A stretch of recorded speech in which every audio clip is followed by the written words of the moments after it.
Bonjour tout le monde. 안녕하세요 여러분. 이네스입니다. 오늘은 대학생 장학금에 관해 이야기해보려 하는데요. 제가 실제로 등록금 전액을 지원받고 있는 외부 장학금에 대해 자세히 설명드리고 영상 말미에 성적 장학금에 대해서도 간단히 얘기해 보도록 하겠습니다. 제가 실제로 받았던 장학금들에 대해 최대한 자세히 정보 공유해드릴 예정이지만 영상 외에 궁금하신 점은 댓글 달아주세요. 저는 대학교 1학년 때 국가장학금 지원 결과 장학금을 받지 못한다는 사실을 깨닫고 외부 장학금으로 눈을 돌렸습니다. 성적장학금도 하나의 방법이었지만 매 학기 성적장학금을 받기에는 변수가 너무 많다는 점이 현실이었죠. 저에게 장학생은 엘리트와 같은 이미지였기에 대학생활 동안 장학금은 꼭 한번 받아보고 싶었어요. 하지만 장학금을 받으려고 찾아봐도 소득분이나 선발 조건이 까다로운 경우가 대다수라 지원할 수 있는 장학금이 많지 않았습니다. 그래서 이번 영상에서는 저와 비슷한 분들 그리고 확실하게 졸업 때까지 등록금 전액을 장학금으로 지원받고 싶으신 분들을 위한 외부 장학금을 추천드리려고 합니다. 그럼 지금부터 제 대학 생활의 한 줄기 빛과도 같았던 일주학술문화재단에 대한 재단 소개부터 장학금 선발 과정까지 자세히 말씀드리도록 하겠습니다.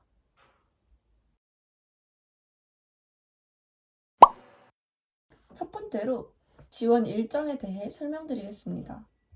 홈페이지에 따르면 선발 시기는 매년 2월경이라고 나와 있습니다. 하지만 31기인 저의 경우 3월 초에 장학생 선발 공고가 떴고 약 3주간의 접수 기간이 주어졌습니다. 서류 접수는 온라인으로 진행되었고 4월 한 달간의 서류 심사 후 5월 초에 이메일로 서류 심사 결과를 받았습니다. 저는 기쁘게도 면접 대상자로 선발되어 약 2주간 열심히 면접 준비를 했습니다. 면접은 다대다 면접으로 20분 내외로 진행되었던 것으로 기억합니다.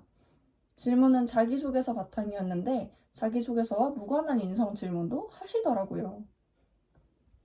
최종 합격자는 6월 초에 발표되었고 홈페이지에서 합격자 조회를 할 수 있었어요.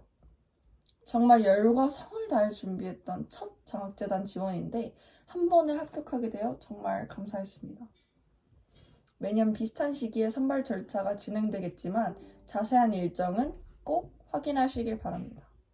합격 후 장학증서 수여식과 워크숍이 있는데 이러한 행사는 의무 참석이니 참고하시면 좋을 것 같아요. 두 번째로 지원 자격에 대해 설명드리겠습니다. 일주학술문화재단은 지원 시기 기준 국내 4년제 대학교 2학년 1학기 재학생을 대상으로 장학생을 선발하고 있습니다. 성적은 평점 평균 4.5점 만점에 3.0 이상이어야 합니다. 따라서 지원 예정이시라면 1학년 때 학점을 어느 정도 관리해 주시는 것을 추천드립니다. 또한 대한민국 국적 보유자여야 하며 매 학기 멘토링 봉사활동이 가능해야 합니다. 장학생으로 선발되신다면 학기당 총 30시간의 멘토링 봉사활동을 진행해야 합니다. 일주학술문화재단의 가장 특별한 점 중 하나는 지원 자격에 전공 제한이 없다는 점인데요. 문과, 이과는 물론 예체능 전공자도 지원이 가능합니다. 선발 시 전공별로 따로 면접을 보게 됩니다. 더불어 한 가지 특별한 점 또 하나. 장학생 선발 기준에 소득 분위가 포함되어 있지 않다는 것입니다. 따라서 저처럼 국가장학금 및 타 장학금 수혜 대상이 아니셨던 분들도 앞선 지원 자격만 만족하신다면 도전하실 수 있습니다. 세 번째로 가장 궁금하실 지원 내용에 대해 설명드리겠습니다. 장학생으로 최종 선발되신다면 최대 5학기 등록금 전액을 지원받으실 수 있습니다. 타 재단 장학금과 중복 수혜가 불가능하지만 등록금 성격의 국가장학금이나 교내 장학금을 받으실 경우에는 생활비 장학금으로 중복 수혜가 가능합니다. 이 외에도 매 학기 멘토링 보조금이 지급되고 장학생 간 네트워킹 프로그램이 운영됩니다. 모든 장학금은 학교 장학부서를 통해 지급된다는 점도 알아두시면 좋을 것 같아요. 마지막으로 제출 서류와 지원서에 대해 설명드리겠습니다. 필수 제출 서류로는 재학증명서, 성적증명서가 있고 봉사활동 확인서, 대외활동 및 수상 내역 증빙 서류 등은 해당자에 한해 제출하면 됩니다. 지원서의 경우 매년 질문이 약간씩 다른 것 같으니 이전 기수들의 질문은 기출 정도로 생각해 주시면 좋을 듯합니다. 제가 지원했던 국내 학사 31기 때에는 자기소개 질문 4개, 멘토링 계획서 질문 4개가 주어졌습니다. 지원 시 이력서에 학력, 취득 성적, 대외활동 경력, 수상 내역, 봉사활동 등을 작성하기는 하지만 엄청난 스펙을 보유하고 있지는 않아도 되는 듯합니다. 제가 생각했을 때 그보다 중요한 건 바로 지원서인 것 같아요. 저는 지원서에 매우 심혈을 기울였는데요. 약 3주간 쓰고 고치고를 무한 반복했고 틈만 나면 지원서를 들여다보고 가족들에게 피드백도 많이 받았습니다. 특히 자기소개서 작성 시 일주학술문화재단에서 추구하는 가치를 잘 담아낸다면 더 좋은 결과를 얻으실 수 있을 거예요. 제가 가장 많은 시간을 투자했던 게 바로 제 자기소개서에 일주의 가치와 제 자신을 연관짓는 것이었어요.